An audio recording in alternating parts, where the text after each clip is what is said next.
O problema 7.48 ele é muito interessante, porque assim, ele é extremamente rico, complexo. Ele envolve a capacidade de operar com as leis de Newton e, quando necessário, operar com o princípio de conservação de energia e teorema de trabalho energia cinética. Vamos ver a primeira situação. Nós temos uma rocha que se desloca num plano. De repente ela encontra a base de uma colina. Isso é uma colina reta. E o ângulo que essa colina faz com a horizontal é de 40 graus. E aqui nós temos a nossa rocha na base da colina. Essa rocha atinge a base da colina com uma velocidade de 15 metros por segundo.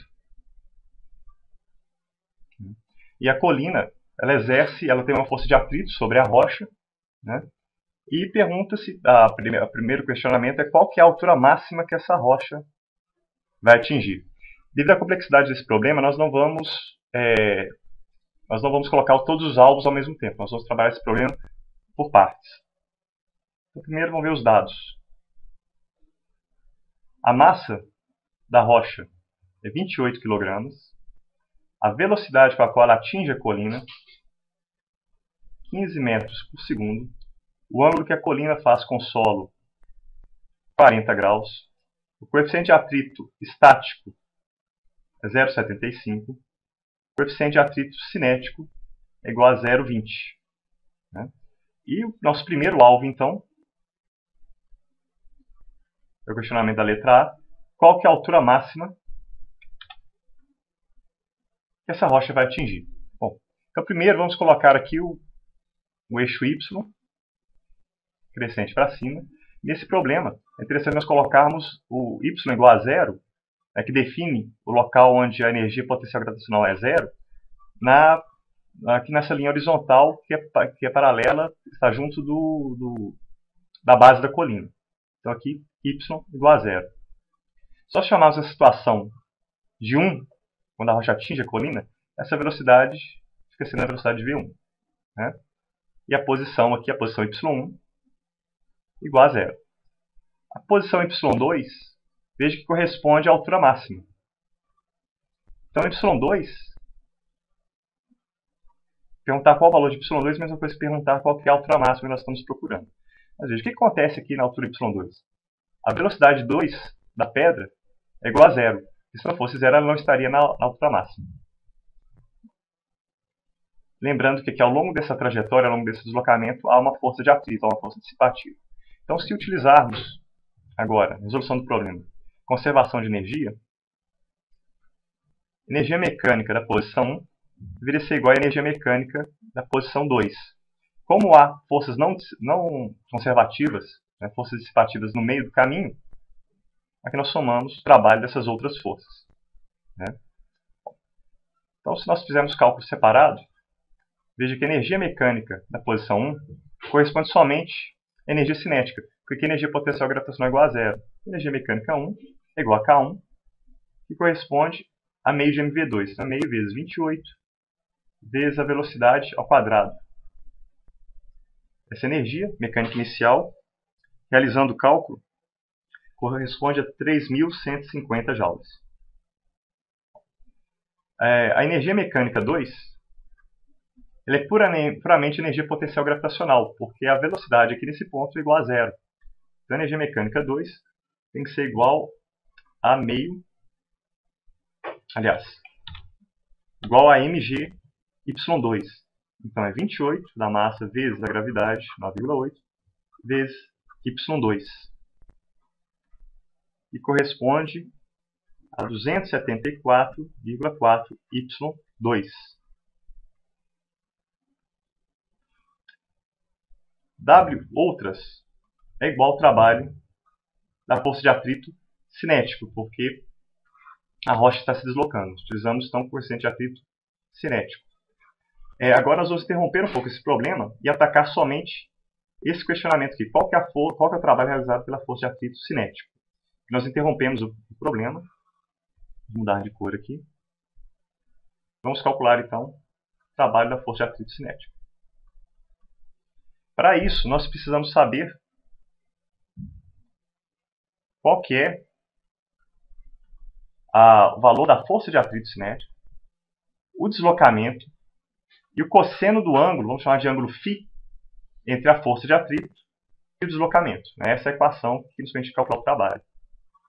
Então, para isso, nós precisamos fazer o diagrama de corpo livre da pedra enquanto ela se desloca acima do monte. Então, como um plano inclinado, vamos colocar o eixo X aqui, paralelo à colina, o eixo Y perpendicular à colina. E vamos reconhecer quais são as forças que atuam sobre a rocha. Então, a rocha é esse ponto aqui no centro do sistema de coordenadas. Então, primeiro, vamos sempre procurar pesos e normais.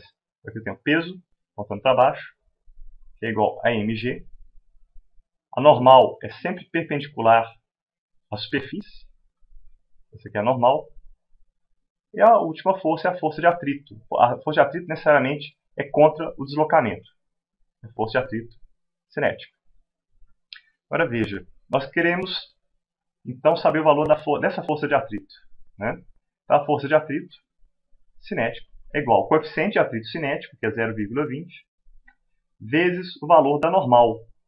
Então, o nosso foco muda novamente. Nós devemos encontrar primeiro o valor da normal. Então, novamente de cor. O que nós sabemos sobre o sistema? Ele se desloca com uma velocidade que varia no tempo. Então, há uma aceleração, o deslocamento é para cima. Entretanto, a aceleração é no sentido contrário da velocidade. Ela está se deslocando para cima, está sendo frenado, então a aceleração é para baixo. E a aceleração ela é paralela ao eixo X. Então nós não podemos aplicar a primeira lei de Newton, mas podemos aplicar a segunda lei. A força resultante é igual a massa vezes a aceleração. Mas como o nosso foco é o valor da normal, veja que nós podemos fazer o seguinte. Vamos desmembrar então no eixo X e no eixo Y. Só que nós vamos usar somente a conta no eixo Y. Por quê? Se nós desmembrarmos a força-peso, as suas componentes, veja aqui que nós temos PY. Veja que esse ângulo aqui corresponde a 40 graus. Então, se nós aplicarmos essa lei de Newton nesse eixo Y, nós teremos que a normal menos PY é igual a MA. Só que a aceleração, a componente da aceleração ao longo de eixo Y é zero. Então, nós temos N menos PY igual a zero. Ao contrário do eixo X. O eixo X nós temos a força de atrito mais essa componente do peso, Px, igual a MA. Nós não conhecemos a aceleração. Então, não dá para a gente fazer nada aqui no eixo X. Mas o eixo Y já responde a nossa pergunta. Veja que a normal é igual a PY. Bom, então a normal é igual a P, que é mg, vezes o cosseno do ângulo, de 40, porque PY é o cateto adjacente. Cosseno de 40 graus. Então, 28 vezes 9,8 vezes cosseno de 40. Realizando essa conta, nós chegamos ao resultado de que a normal vale 211,3 newtons. Então, nós podemos, terminamos o cálculo normal, podemos voltar agora no cálculo do coeficiente da força de atrito. A força de atrito será igual a 0,2 vezes o 211,3 que nós acabamos de encontrar. Significa que a força de atrito cinético é igual a 42,3 newtons. Encontramos a força de atrito. Bom, mas nós queremos, na verdade, qual que é, nós devemos calcular o trabalho dessa força de atrito. Então, nós já temos o valor da força de atrito, que é o 42,3. Nós precisamos agora do deslocamento e do cosseno do ângulo. Para isso, nós vamos fazer um outro desenho.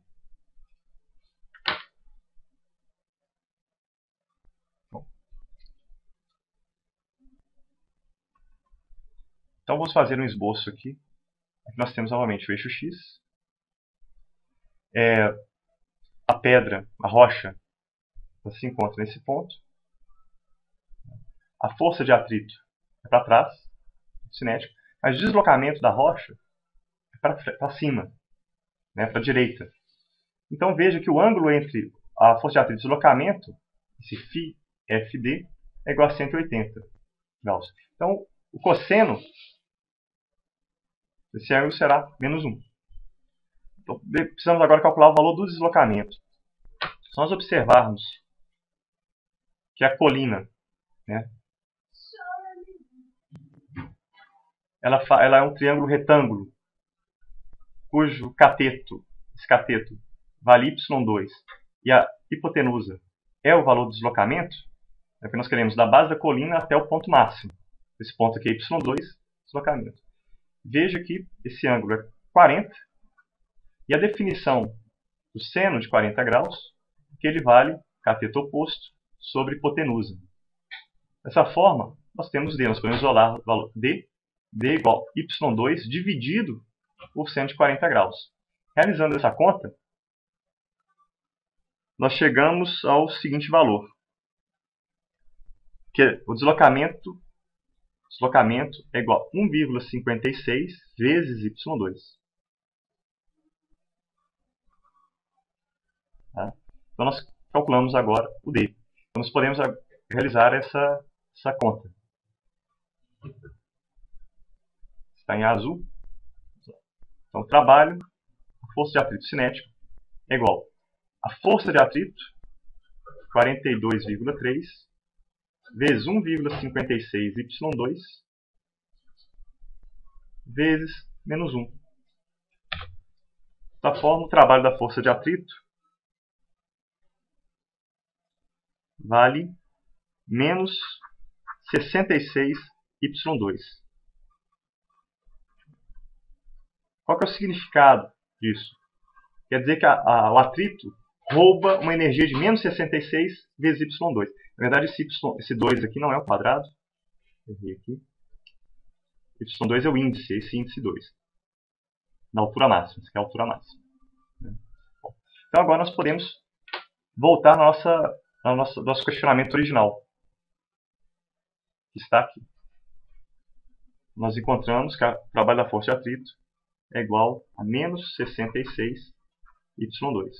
Bom, substituindo esses resultados nessa equação acima, nós encontramos energia mecânica inicial, 3.150 joules, menos 66 y2 é igual à energia mecânica final, que é 274,4 y2. Então nós vamos isolar y2. Então, com um pouco de álgebra aqui, nós chegamos ao seguinte resultado. Y2 é igual a 3.150 dividido por 340,4.